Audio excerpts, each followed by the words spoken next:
Live. Hey. Good afternoon, everyone. We are back with another edition of 10 Years of Ethereum. Today, we are joined with an esteemed guest. Our guest today is Dylan from a game that took crypto by storm. Crypto, the game, was all anyone was talking about in the crypto space for a period of time. And I'm just delighted to have Yes. Dylan on over here. Dylan brings such a pedigree of experience outside crypto that he's putting into crypto, just raising the floor, raising the bar of what we should expect about products, games, gamification, communities, community building, so many things that Dylan has come in and just completely upset the apple cart. Dylan is one of those top tier guests who's going to be spitting knowledge for the Okay. next That's hour. good. That's good. This is like the So, best episode on me. It's 10 years of Ethereum, not 10 years of Dylan. Well, yeah. welcome, What's up? Dylan. Welcome, Thanks so Dylan. Thank much. you so much for being here. Great to be here. Thanks for the intro. That was amazing. Just a little background. Like literally, the moment I said I wanted to 10 use of Ethereum, and I had a hint of like, yes, I'm doing it. Dylan, you were literally the first person I reached out outside of Ethereum Foundation. I was like, I need to get you because at that time, like I was literally coming out of the high of crypto the game, and I'm like, this is craziness. Like, oh my God, those 10 days is a blur. So. Anyways, want to hear the background? Tell me everything that you want to talk about yourself for in the from the intro, and then we'll jump in with more question. Yeah, I mean, to exactly your point, that crypto the game is kind of this like insane 10-day, 24/7 interactive survival reality show. It's an idea that I've had honestly since childhood. Long before there was a crypto component, and I've pitched it internally everywhere I've worked, and finally sat down to build it almost 2 years ago, which is crazy with a couple of buddies, Ty and Brian, who are equally as esteemed and talented as I. Yeah, we just wrapped our third season in March, which I think is the one you are referencing. And it was incredibly successful. And for those of you that are listening and aren't familiar with CTG, basically every single day over the course of 10 days follows the same exact format of everyone's assigned to one of 10 tribes on day one. Every single morning, there's a different immunity challenge. So think classic arcade games or crypto puzzles or digital scavenger hunts. The winner of those challenges gets immunity.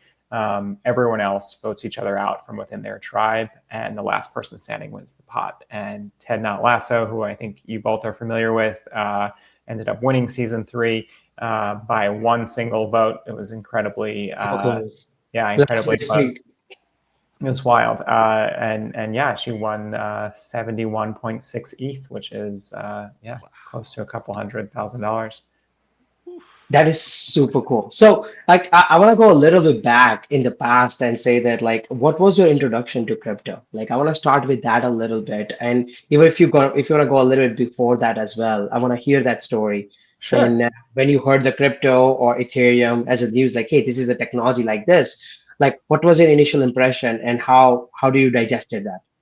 Yeah, so I was living in San Francisco and working in tech in 2016, 2017-ish. And trying to think of the first time I heard of it. I think the person that I sat next to at Postmates where I worked had a crypto kitty, and Oh, it was on his laptop. And I don't know, it was kind of like that like 2017 bull market was probably the first time I like bought and sold Bitcoin and ETH. I did so on Coinbase. And because of the like centralized exchange experience of Coinbase, I thought it was pretty easy. Fund your account, you buy, you sell. I sold all of my Bitcoin and ETH when I doubled my money and thought I was like a genius. I'm the next Warren Buffett. I think ETH was like $100 at the time. yeah. So we don't talk about those potential gains. But I don't know. I've kind of always been in like an obsessive collector of things. I grew up collecting Beanie Babies and Pokemon cards and baseball autographs and memorabilia. And I collect art now. And I've always been this like crazy, literally like I just opened a pack of like vintage basketball cards right before this. And I think that like the first time I minted an NFT, this is probably like fast forward to like 2021 ish. And like minted it, but it was like I didn't know what I got. It was that like pre-reveal phase, and post-reveal, seeing what I got and checking the rarity and if it was worth anything. It was like the only time that like opening a pack of cards was, and that experience like mimicked on the internet, and that was kind of my first like holy shit moment. And like this is like a very fun experience, and that's kind of when I like realized that crypto just like makes the internet more fun. So yeah. Wow. Do you remember the NFT you bought? It was Invisible Friends. Oh yes, yes, yes. Of course. Yeah. It was funny, but like it was a good one actually. The art was really good. Yeah. I somehow was on the whitelist for I think it was like WAGMI Interfaces or something. Yeah. It was like very buzzy, and I was like just connected with the founders on Twitter. They ended up never releasing. They kind of like shut down right before the mint, but because of that, I won an Invisible Friends whitelist spot from Interfaces. So yeah, I mean, it was a wild time, but. I loved my invisible friend. He was like, dribbling a basketball is a perfect fit. No, that's pretty amazing. So fast forwarding a little bit, and like, is crypto the game your first experiment in crypto, like building wise, or have you built anything before that? So first time founder with Crypto the Game, but before CTG, I worked at a startup called Party Round, which Mhm. was a fundraising tool for founders. Think like Venmo or Cash App for safe financing. And I ran marketing there, and we did these kind of like monthly drops that were targeted towards tech Twitter and founders and kind of the VC community. And the first drop was this project called Helpful VCs, which was an NFT project. It was like punk inspired PFPs of like the most famous VCs on Twitter. A couple folks like Packy McCormick actually used his Helpful VC NFT as his PFP for a while. I think if you go on helpfulvcs.com or if you Google Helpful VCs Party Round, you should be able to see the drop. But the the goal with that drop was basically like to drive awareness of Party Round, the fundraising tool. And the Mm. only way that these VCs could like claim their NFT of their likeness was by tweeting about Party Round. So it had that kind of like pre-populated Liability. tweet functionality that we reused for CTG. I'm trying to think what other crypto drops we did at Party Round. We did what I think is like the first on-chain ad campaign, which is before you could like hide NFTs from your like OpenSea profile. We actually airdropped like junk mail Party Round NFTs to a bunch of like big name and notable wallets. Now there's like Mhm. so much spam, but there was a very brief moment in time where like if you went to, I don't know, Brian Armstrong's wallet, you would see like a Party Round junk mail NFT that we airdropped him. And On Ethereum? yeah, yeah, Wow, that must have been like super costly gas it wise, was right? pretty expensive. Yeah, Because like I remember paying yeah, like $5, $10, sometimes $100 for like minting an NFT, and this is just like the gas cost. yeah. No, it was expensive for sure. This is like pre. I think we did it for like 20 people. You could probably also find that OpenSea collection. It was like Party Round ads or Party Round junk mail ads. They're like clip art ads. And then yeah, for a couple other of our drops, we had NFTs. If you could invest in USDC on Party Round, you could raise in USDC. If you did invest in a startup, you could mint an NFT to kind of like certify and verify your investment on chain. So pretty ahead of its time, I think, in that sense. But yeah, like the concept for CTG is an idea that I had long before there was a crypto component, and it wasn't until like we actually sat down and started working on it that we decided that basically like building it on chain or like for crypto Twitter specifically would make it a more fun experience. That Nice. totally makes sense. I'd like to actually dive into your process of that a little bit because a lot of the time, like during the ICO phase, for example, we found, hey, there are these existing products and services that we want to put on chain. You've kind of done the opposite, right? You found a working product and found the crypto element to that later. Could you walk us through your reasoning behind doing that? And do you think this is a viable thing that we can scale outward in terms of a strategy towards adapting stuff for more crypto use cases? Yeah, I mean, I tell every founder that I speak to in or out of crypto, it's like come up with the idea first and then decide who you build it for and where you build it. And in this case, if building it on crypto rails makes it a better or worse experience, I think if we sat down at a whiteboard and said, hey, we want to come up with a crypto game or like a viral blockchain game, like it never would have taken off or had the success that CTG had. Yeah, I mean, there were a bunch of reasons why we decided to use crypto rails for CTG. I'd say like first and foremost, I worked at an app called HQ Trivia, which was a viral mobile game show that way more viral than CTG, but had millions of people competing for real money back in like 2017, 2018. We used PayPal to pay our winners, and there were just so many pain points there. Transaction delays and withdrawal minimums, and when we kind of like sat down to build out CTG, just like I basically said to myself, like, why would I ever use anything other than crypto rails to pay our winners? It's so much easier, it's so much faster, so much just makes sense. I also we didn't fundraise for CTG and definitely had no plans to for season one. And I knew that in order for it to go viral, there had to be a big prize, but we were bootstrapping the company. So I knew that the prize had to be funded by the entries of the players. And I also just knew that I could never convince hundreds of Web2 folks or friends to spend the equivalent of a couple $100s on an entry into a novel game or use case. And I knew that crypto Twitter would be pretty ripe to do so. And then I'd say like the third and final thing is that crypto Twitter specifically seemed like the perfect place to launch a game in which you have to form tribes and alliances and eliminate each other to win a prize. Like crypto Twitter is so tribal in nature, and in like the very, very early iterations of CTG, in my mind, I was like, there'll be an ETH Maxi tribe and a Solana tribe and a Punk tribe and a Bored Ape tribe. And like, that's kind of how I envision these like different factions.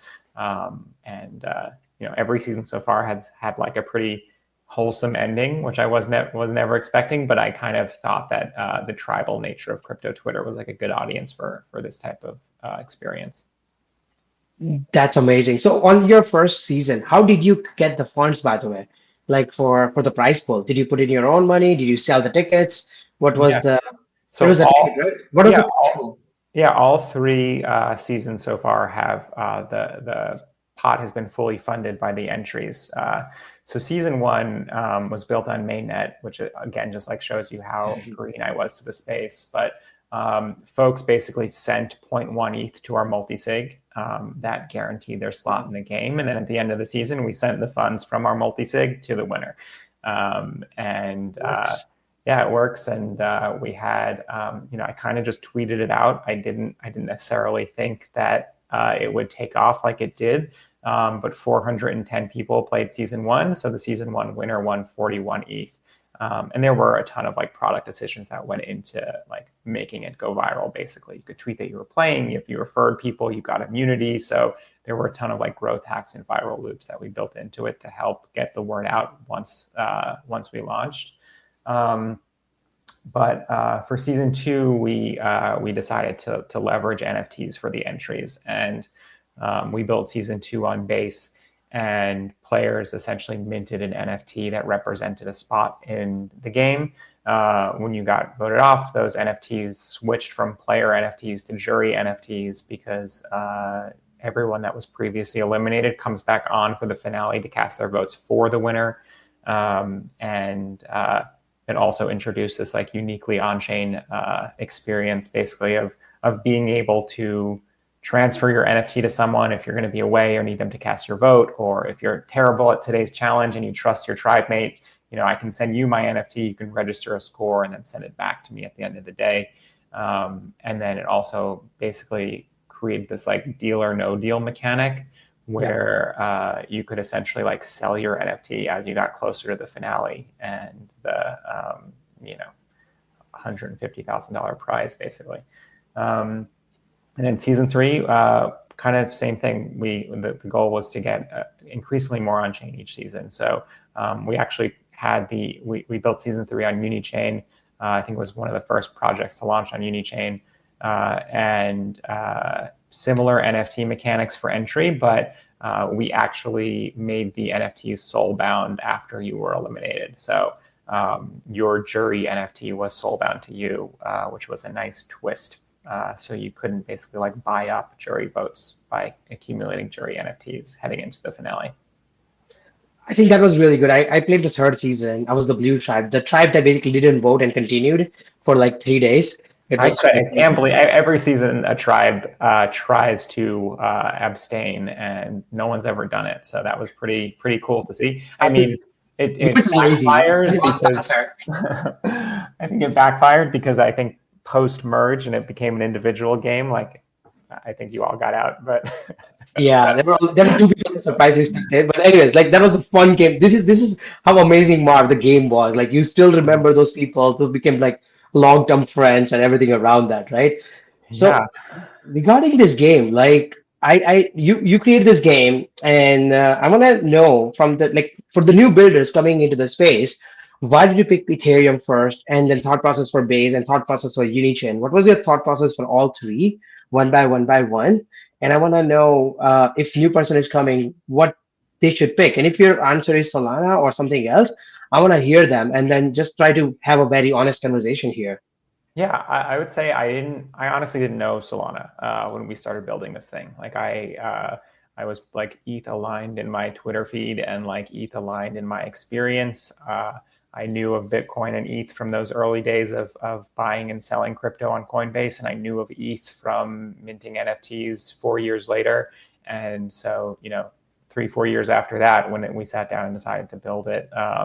I just genuinely like didn't know much about Solana, and so it seemed like it was it wasn't going to be Bitcoin, so ETH was kind of the place to do it. And yeah, like I said, I think the base was live when we launched season 1, and I didn't even couldn't understand what an L2 was, and it was like, no, we're building it on ETH, and I eventually learned that meant mainnet, and mainnet meant EVM, and there's so many things you have to learn when you're a crypto builder. I think that if I were starting over now, I probably would have made the same decision, honestly. I think that, while there's an insane amount of action and liquidity and a big user base on Solana, and I have so much fun in the trenches and on Pump and, buying and selling Sol-based meme coins now. I'm like a full-blown degen. But I do think that, CTG is uniquely an experience where only one person wins.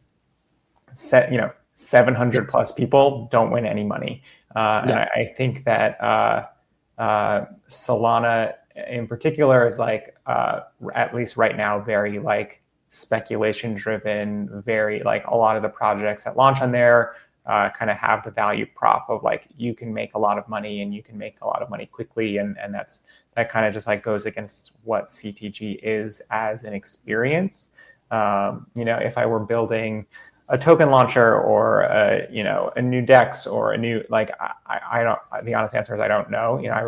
I'm biased, but I would probably pick Unichain because it's ETH aligned with like all of the upside of the like Solana ecosystem and benefits, but there's a reason why someone like Salvino, who built a live interactive game show in Yapster, went with Solana because it is basically like a meme coin and token based experience, whereas CTG is a bit more like a reality show than a true game.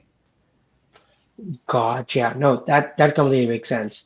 So we're just gonna take a 30-second break to let every other listener who's here just to tell them what we are doing. We are basically celebrating Go for 10 it. years of Ethereum. The goal here is to celebrate the builders and developers and marketers and designers and copywriters, anyone who's basically adding value to the ecosystem. We are trying to highlight those individuals, and we are asking them questions so that you can relate to them and probably get inspired with some ideas. If you have questions, put it in the comments. And Jean, who's one of our volunteers, who's also going to find out and put it in front of us. But and today we have Dylan. Dylan is the creator of Crypto the Game.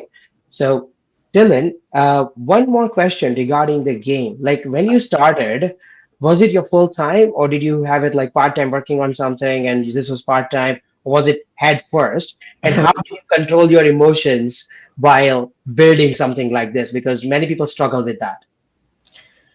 Yeah, it was pretty full time. I was working at that same startup we were talking about earlier, Party Round. We had rebranded.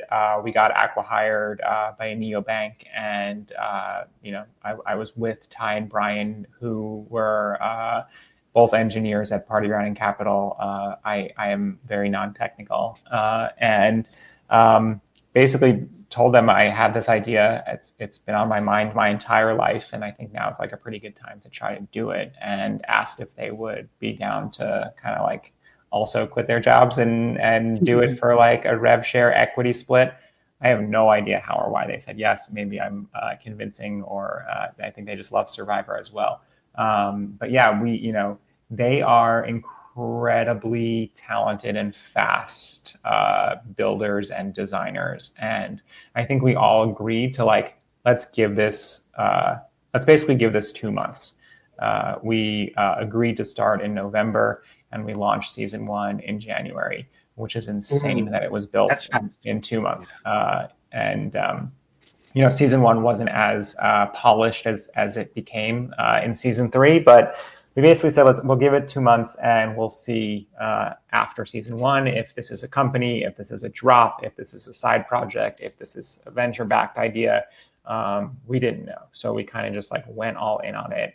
I had just moved to California. I had just become a father. I think there's like this saying that's like, don't like moving and having a kid and starting a new job. It's like pick one of those things each time. Somehow I was doing all 3 at once. So to answer your question around like controlling emotions, I don't have an answer because I was not good at it. It was just an incredibly chaotic time in my life. But oh my God, that is crazy. Yeah, I don't know. I would say that like because it's was an idea that was I was super passionate about, inspired by one of my favorite TV shows of all time. Was basically building the game that I always wanted to play online with my friends. I was able to act with so much conviction and make decisions very quickly because I knew what I, as a player of this particular game, would want in each situation and checkpoint. So I was just building for myself, and like that is how we were able to kind of like play test basically. And that's also some advice that I always give to builders. Is to just like build for yourself. Like if I was doing like some infra project or a trading app, or like I don't know that I would be able would be as good as good at it basically. So I hope that answers your question. I don't even remember exactly what it was, but no, it's all about, you're absolutely right. Like it's more about like build for yourself. That basically gives it. And the follow on is around like other developers who are starting similar. Most of them struggle with user acquisition, and you mentioned about the viral loops and growth hacks at the beginning, but not developers are even like smart enough, or I would say smart or experienced enough in the marketing world to pull that off. Like, are there any some suggestions that you have, or maybe share some of your experiences of what you have seen in the market? You're like, that's super cool. Uh, if you want to share some of those. Sure. Yeah, I would say always, I'm a marketer by trade. I've been, in and around marketing my entire career. So like, I'm definitely not like a dev by trade. And so that's kind of where I've spent like a decade plus of my career thinking about and working on. So my POV with basically anything I've ever worked on is to create something that people want to share versus feel like they have to share. So you'll remember this from playing CTG and making it as far as you did, that like there were so many checkpoints throughout the season where we essentially like prompted people to tweet. And we made it very easy where if you tapped a button and you could essentially tweet whatever we had pre-populated with copy into your feed. And yeah, it was like when you got assigned to your tribe for the first time, there was a pre-populated tweet button where you could announce your tribe and meet your tribe mates and start making some alliances. When you got to the merge, which is like a major milestone each season, we basically like encourage people to flex on Twitter that they made it that far. When we shuffled tribes, like same thing. People wanted to like tweet on that they were at that point and try to find their new tribe mates. So because of that, we were able to basically like hack the algorithm basically, which is like there were at most on day one 700 800 people tweeting this thing that they were playing the game, but because they all happened live at the same time, all of a sudden CTG was trending on Twitter with 700 tweets. So I think if we had said, which a lot of these like new consumer social apps have, that like you can't even use it until you invite 3 people, or you have to share this thing in order to get access. Like that's something that people feel like they have to share versus feel like they want to share. And that's kind of the difference mentally that I make. CPG definitely became like a flex, right? Like I know that in the second game I didn't play, but I saw CTG everywhere, and I'm like, I got to play in the next one. And anytime I see someone playing CTG, I had a feeling of FOMO. I felt like people are like again superior than me. Again, you know exactly what I'm not trying to like say it any other way, but like was that part of your initial design already that hey, this is something that people will flex about? Or was it just like an afterthought or a byproduct? I didn't really think it was something people would necessarily flex. I mean, I thought that it would be like fun to flex that you got towards the end of the game, but in terms of like it being any sort of status symbol or anything like that, no, I had no idea. Like I knew when we were building it that it was so fun and so engaging, and like once people saw it and played it, they would want to organically share it. And I think that's kind of what happened. We kind of lucked out with season 1 that like a lot of like very notable people on crypto Twitter saw it and played. Board Elon and Dees and Packy McCormick and Jesse Pollock and Justin Blau all played season 1. And once I'd say like folks of that caliber are genuinely sharing their like excited feedback about something, I think then it creates this like FOMO for next time and future seasons. So honestly, again, it just kind of goes back to this idea of like I was building the game that I always wanted to play, and it's so much easier to say this in hindsight because I genuinely didn't think we'd have a couple dozen people playing season 1 at the time, but I built a game that I thought was fun, and I knew it would be fun, and the folks that saw it and played it happened to agree. So, Dylan, you mentioned that you're a non-technical founder, and I think that's a very interesting point you brought up because crypto's kind of reaching a stage where it isn't just about a team of 3 people in a basement building something, right? The expectations on our industry have gone up. So, could you speak to the role that non-technical teammates can play as Ethereum continues to grow? And what should teams kind of be optimizing for? Because you guys are a success story with a non-technical person sort of driving a lot of the messaging here. So what can our viewers who may not be developers learn about the role they can play in Ethereum's future growth? Yeah, I mean, I think almost every question so far has been about the marketing of CTG. So I think like where I kind of came to, I think being an ideas guy, I say guy in quotes because ideas guy is a saying, is like, very trendy right now. I'd say like taste is very trendy right now. But if you're non-technical, I think you need to at least have some sort of idea or some semblance of like what you want to be working on. I want to like caveat this times infinity that like CTG would still be an idea in the back of my mind if I didn't have Ty and Brian to like hear me out and see my vision and bring it to life. So I can't underscore the importance of having technical co-founders. I think like people that you trust and that you can work with on something like this is incredibly important. And while like no, go for it. So what was your pitch to your co-founder, right? Like finding co-founder is also another struggle many people have. Finding technical co-founder is a next level struggle. So what was your pitch to your co-founder? Was it like a pitch deck you created? Was it a one pager? Was it a couple of screenshots? Or was it just like, let me buy you a lunch and I'll try to bribe you? Like what No, was the work? no, I mean, so I worked with them. So like Ty was on my team at Party Round. We executed a ton of those drops together. We had a great like working relationship and friendship. And like honestly, I took a pencil and I drew. I can dig it up and I've tweeted it before, but I drew out the different states of CTG, and it looks exactly like what they ended up building and shipping. And I was like in real time drawing it and saying, okay, so well, this is where the pot will be, and this is where people will sign up, and we'll start with tribe assignments, and then we'll go towards voting, and people will type here in the chat, and like there's probably like 4 or 5 screens that I drew with a pen and pencil, and I'll dig it up and text it to you after this. But Amazing. I don't know, they saw it and were like, oh yeah, this is great, I love it. And I'm incredibly persistent, I think, without being annoying or desperate. You're a friendly guy, that's why.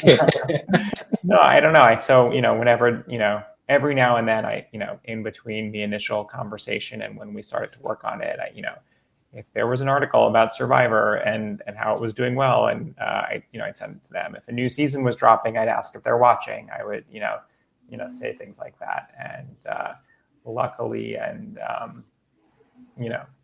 coincidentally, like I think they both were thinking about it a lot, and I kind of just went back to that idea of like, let's give it 2 months. Like I'm not asking you to commit 10 years to this thing. I'm not gonna raise venture dollars and like commit to a 7-year run in the rain basically. We were heading into the holidays. We basically like sprinted on it November and December, and it's one of those things that when you start, when you know, and like once we started like testing, and it was like, this is it. No, perfect. Mark, before I give it to you, I just want to emphasize what he just said. Like to everyone who's trying to find technical co-founders, I know the Figma skills and those skills are very highly rated. And if you don't have it, just pen and paper. Before you talk to a developer, pen and paper, draw it on the UI, UX, whatever level that you can. It doesn't have to look good. It doesn't have to look pretty, but anything that conveys your message is so important. I've seen so many people as a developer is getting frustrated to not have that detail before committing to something. So like kudos for you, Dylan, to even think about it that way. But yeah, just wanted to emphasize that. But go ahead, Mark. Yeah, I want to get into the actual game itself because I love Survivor, and I thought the fact that you took Survivor on chain was quite interesting because you've taken, it's not a crypto game, right? You've taken a real world experience, put real world people there. Crypto just happens to be one of the things that it's a prize pot, but it also makes the prize pot possible. Do you think that there's more ways that we can apply this template into crypto, or is this unique to what you thought of? No, I mean, I think any traditional game show, reality show experience, like any tried and true format, basically can and should like have an on-chain extension.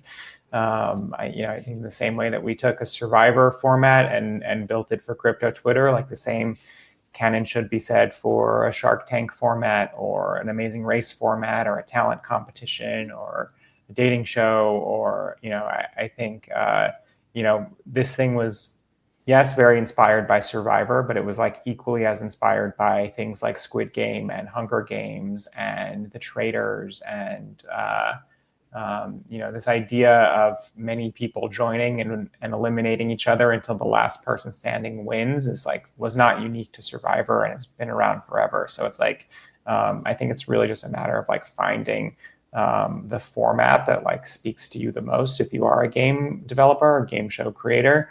Yeah, again, just deciding if like building it on crypto rails makes it a better experience. That's amazing. Right. Is there a season 4 in the works? Can we expect that sometime soon? He just Yeah. announced it, right?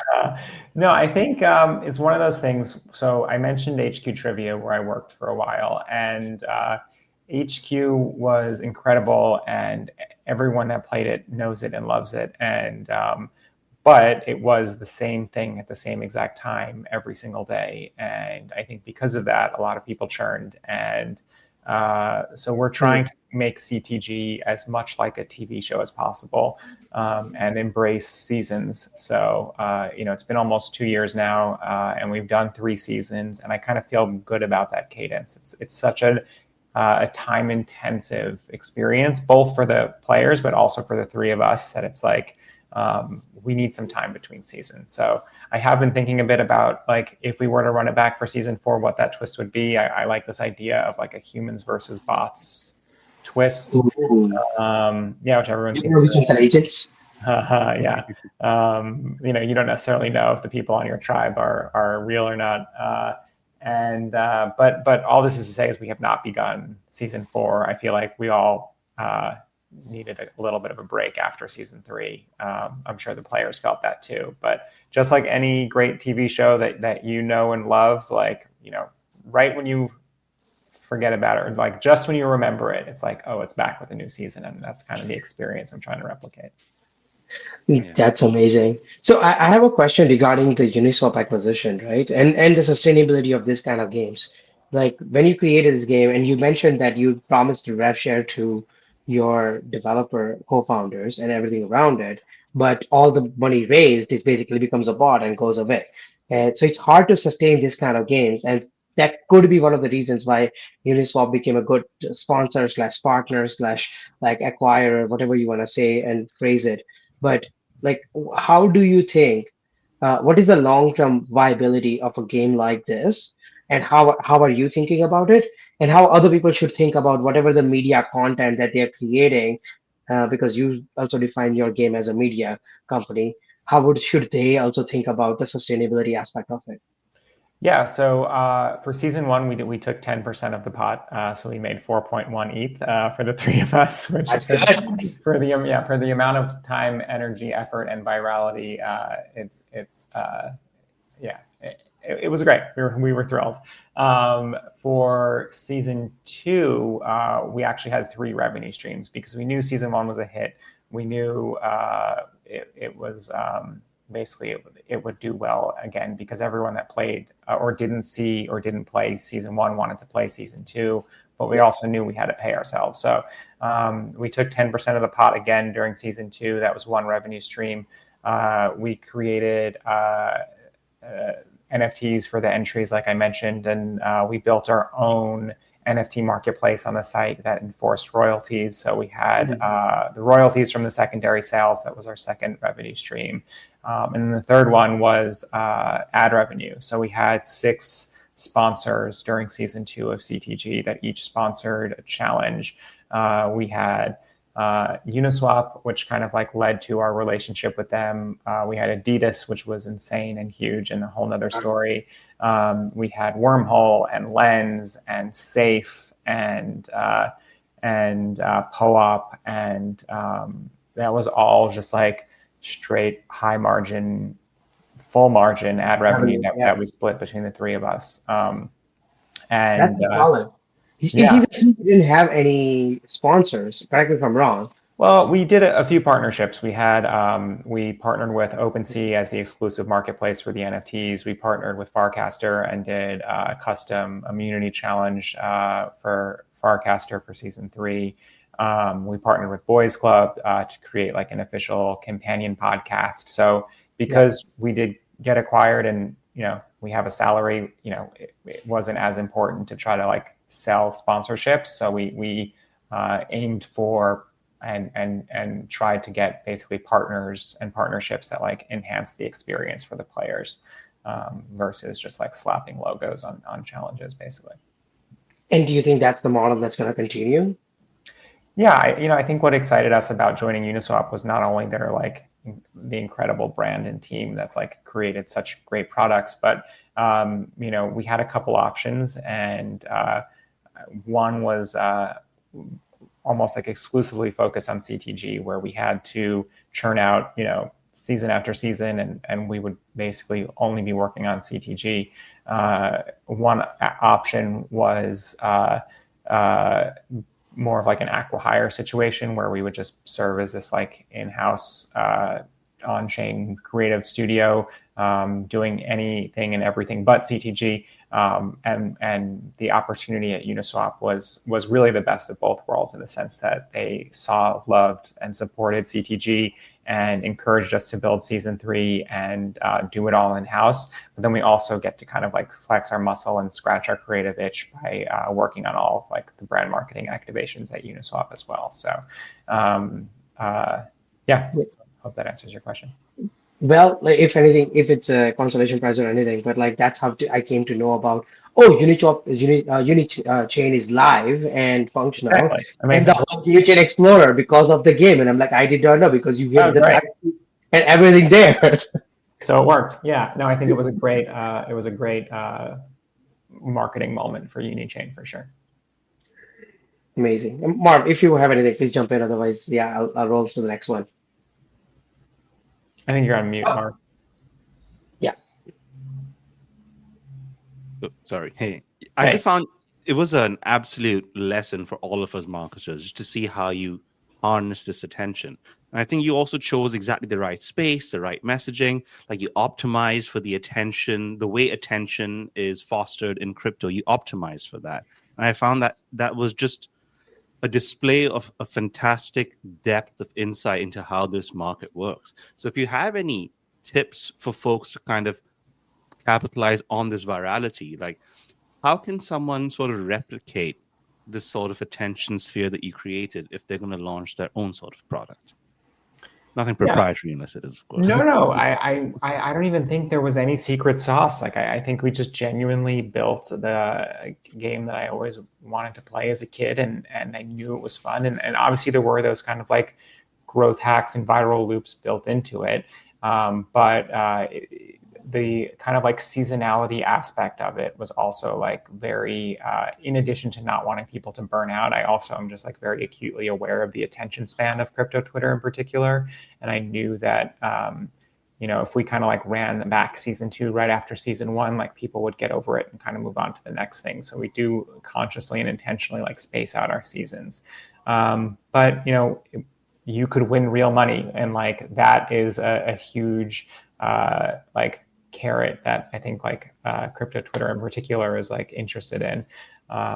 But yeah, it's also incredibly collaborative, and you got basically like in-game advantages by talking about it with others and sharing it. And it is a game that is very social by nature, and I think that led to the attention that it received. That's super cool. So again, I'm just going to do one other plug for what we are trying to do. For anyone who's listening, we are trying to celebrate 10 years of Ethereum. Ethereum is turning 10 at the end of July, and we are celebrating each and every builder, each and every creator. And today we have Dylan, who is the creator of Crypto the Game. I think, like, where do you compare yourself, like, with other games in crypto, or do you think you're a different path on yourself? Oh I yeah, don't, okay. yeah, no, I don't think CTG is a game at all. I am like, for a gaming founder, like I'm not a gamer at all. I'm much more of like a TV buff and a game show and reality show enthusiast. So I think Crypto the Game is more of a game show than a video game. So I'd say it's more in the same vein of as HQ Trivia and Yapster to a certain extent. But it's more of like emerging media, if I were to like put a category on it, versus like blockchain gaming or anything like that. Fair, fair. So with that in mind, what is the missing piece like that will allow you to 10x crypto the game or 100x crypto the game right now? Is it the audience? Is it the funding? Is it marketing? Is it tech? Like, what are the missing pieces right now that will allow you to go to the next level altogether.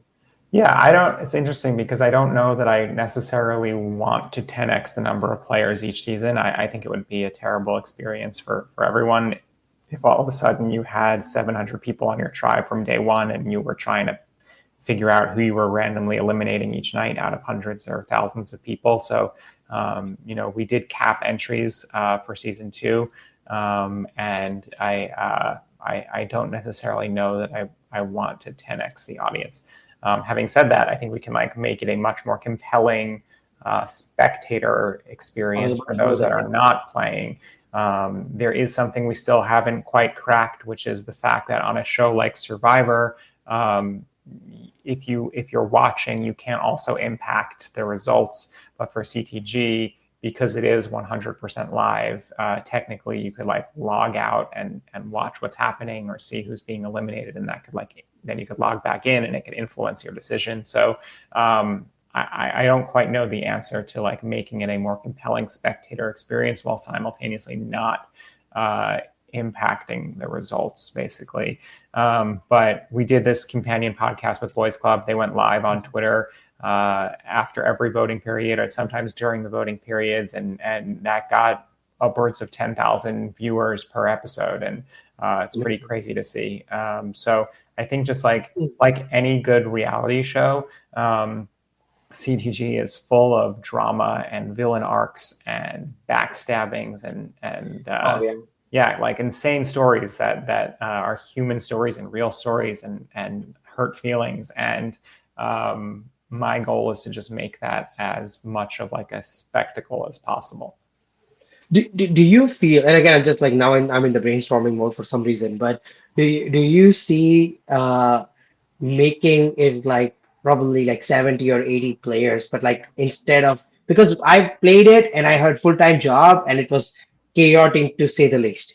Because again, you're trying to survive in the game at the same time. People underestimate how much time you really need in order to survive in the game. You literally are spending 4 to 5 hours a day just to be in the game. Otherwise, if you're stale, you're gonna get knocked out easily. So for those kind of things, do you see hey, what if there are literally 70 or 80 players recruited where you just lock them up for 1 week, but now you're basically choreographing the situations, not the outputs or the process, but hey, you have to be a 1 hour online that's recorded and that becomes a viewership, something like that.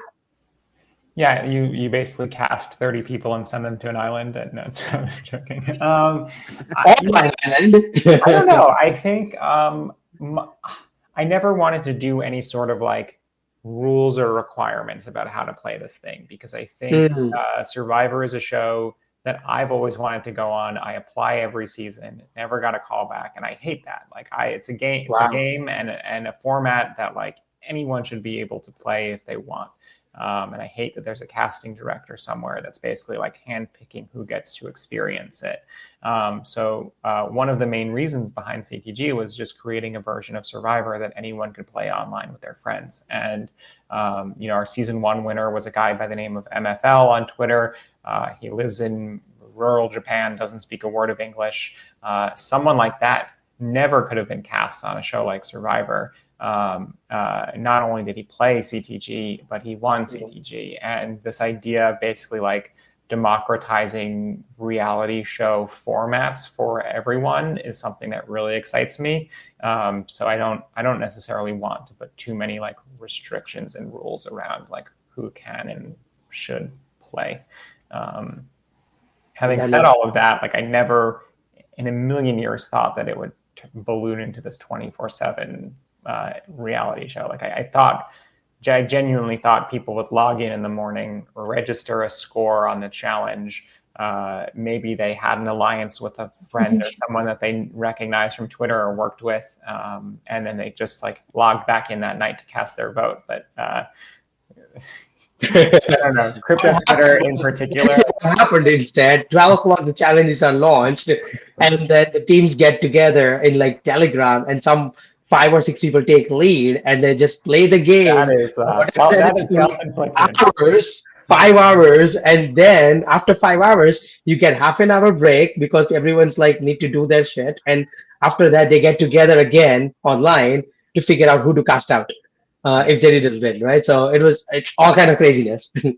Yeah, no, that's all self-inflicted. It's a meaningful prize pool. I think there should be a little bit of work for it for sure. For sure. Yeah. Yeah, absolutely, absolutely. So when are we getting Mr. Beast on chain? I think CTG has been shown to Mr. Beast by a few mutuals, so I don't know. Oh shit. Yeah, I don't know exactly what happened there or where it's at, but it would be very fun. So again, I want to dig deep into this because again, I'm a Mr. Beast fan. At the same time, I think that level of pedigree coming on chain for something like this, what problems needs to be solved to create an on-chain rail for creator like Mr. Beast to build like crypto the game or Mr. Yeah. Beast chapters, but on chain? Yeah, unfortunately, I think that crypto is still like a dirty word to those outside of the industry. And, all of the headlines that we see are about rug pulls and fraud trials and life sentences. And like, no one, not no one, but like very few people are sharing the success stories and the benefits of building on chain. And, it's 10 years of Ethereum, but like, think back to year 10 of the internet and even beyond that of everyone's thinking it was a fad and not necessarily going to stay. So I do think that as the UI and the UX improves and, folks like Privy are kind of like abstracting all of the like pain points of crypto from the login flows and the wallet creations and things like that. Eventually, I think it's just going to feel like the internet and Mr. Beast launching on chain and using someone like Privy instead of signing in with whatever else they would use could accomplish all of the goals that CTG set out to accomplish, but without kind of like the stigma. I just still think it's very early. Makes sense. Makes sense. Well, look, I think I'm done all the questions. Again, I can keep like going, but I think we just want to give a couple of minutes to anyone else or Marv, or if anything, any departing advice that you have, Dylan. No, this was great. Thanks so much for having me. Dude, thank you so much for jumping in. Marv, outro, please. Yeah. No, but I really like how, you've prioritized keeping this open. That's so much in line with the crypto ethos. Anyone can participate in that whole thing you said about the casting director versus how we're keeping this open. I think this really speaks to the kind of world that we want to create. Less, like fewer walls, less boundaries, and just more expression. So thank you so much for showing us what can be possible on these crypto rails. If you get a little bit of foresight and a little bit of, cross industry experience and bringing it into crypto. So yeah, thanks so much for this. And I think we're going to be watching Crypto the Game very, very closely for when your Twitter account starts bursting to life again with murmurs of season 4. I know. I'm like craving the dopamine. It's like in between seasons, there's always a lull in my engagement. Okay, cool. Yeah, and we'll do it again for the 15th. Absolutely. Again, thank you so much, Dylan. Really appreciate it. If anything we can do for you, don't be a stranger. Yeah. Talk soon. All right. Take care. Bye, guys. Catch you soon. Right. Bye-bye.